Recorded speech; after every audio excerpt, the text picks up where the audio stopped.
What is the y-intercept?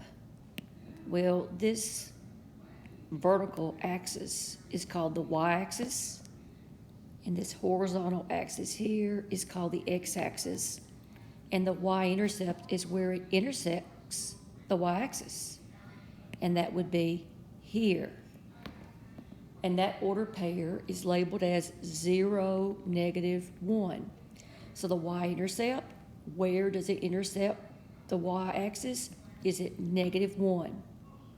If you were given an equation, you would have let x be 0 and solve for y.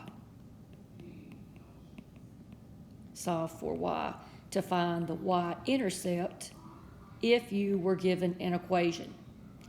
Just like if you wanted to find the x-intercept, you would let y be 0 and solve for x.